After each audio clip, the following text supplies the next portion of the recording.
You guys, the status quo. Shh, don't talk. I'm recording. Don't talk. Don't talk, please. I'm recording. Please don't. I'm recording right now. Please stop talking. Listen to me. The status quo. The status quo. If they see a person that affects society, the reason why they went all out and this conspiracy in 9/11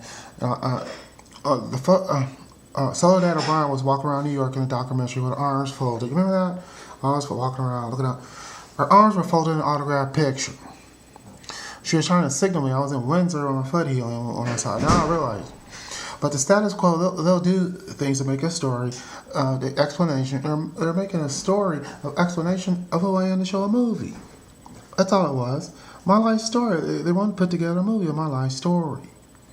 Of everything I've been through. Okay? That's all it is. They didn't do it to pick on me. They didn't do it to mess over me. They didn't do it to hurt me. They didn't do it to do me wrong. They wanted to tell me my life story. That's all it is. It's not like a discrimination thing I went through. Nobody told me to write the letter to the internet program. I wrote the letter because I wanted to ask a question. I knew it was a great question, and I wanted to read it on the air because people need to hear the question. Nobody told me what to write or what to write. I knew it was a great question to read on the air. They're not trying to, a big conspiracy trying to get me. They're just putting together, guiding me through life to make a badass story. They're guiding me. They never interfered with things. I always made choices. If I got a story, a story is a story, man. A story is a story. If I'm going through life, a story is a story. A story is a story. They never really manipulated a story. They never manipulated my story. They never did anything really blatant. Really, they just watched me go through life. Just watch me documenting the shit I did. They want to put together a movie that's a documentary about my life. That's a movie. That's all it is. But now if you put the shit together, it won't look right. It won't be accurate. It won't. It won't. I'm just telling you what they're trying to do. But if you sit down in theaters and look at it, it won't be accurate. It won't look right. You know why? Because I'm going through life. You're looking at me going through life in a movie. It won't look. You won't understand. You have a different perspective. My hair is nappy. I wore my hair nappy when I was a kid.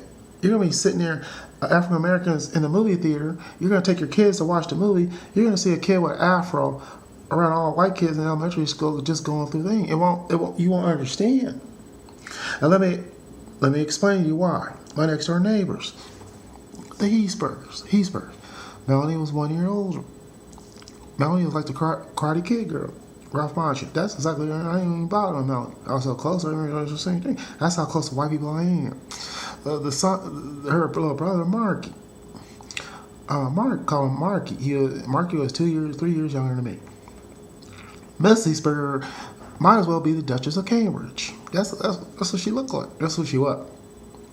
She say things like, Mark, this is how she would sound when she called Mark. This is how she would sound. Mark. This is how Mark. She looked like the Duchess of Cambridge, Mrs. Heesburg. And I was so young when I met Melanie and Mark. Lived right next door to me.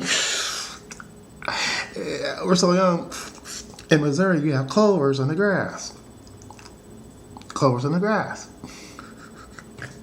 And Mrs. Heesburg have Melanie, me, and Mark. And that's all we could do, all she could have us do, is look for the 4-leaf clovers. Melanie would kneel down like this in the grass. I'm next to her kneeling down in the grass. And Mark is next to me on the other side, kneeling down in the grass. Looking for a 4-leaf clover. There ain't no 4-leaf clovers. In Missouri, we looking for a 4-leaf clover. That's all Mrs. Heesburg could have us do. We're that little. Mark was so little. That's all he could really communicate to me would say this. Robert, let's pretend. And I was looking for a 4-leaf clover. Melanie didn't really talk to me at that point. Melanie was in her zone. Mark was Robert, let's pretend. Mark was that young. Let's pretend. And I was always say, what? Pretend what, Mark? And Mark would say, let's pretend, Robert. What, Mark? Let's pretend we're firemen. What? Because Mark was that young. Mark was that young. Okay. I spent 18, when I was 18, we moved away from Missouri. There's a porch next to the Eastburger's house. Return of the Jedi. They were Return of the Jedi. Return of the Jedi. Mr. Eastburger, they got divorced. So I was 18, I left. I've never seen them again. And the last memory I seen of them, Mrs. Eastburger was standing on the porch. Melanie was standing there. And Mark was standing there. Return of the Jedi. That's what they look like to me. Like at the end of Return of the Jedi, they're standing there. You know, Vader. You know, and Yoda, and Skywalker. You know, the three guys. Obi-Wan Kenobi. And that's what they look like to me. Return of the Jedi. They're standing on the porch. I said bye, bye, bye.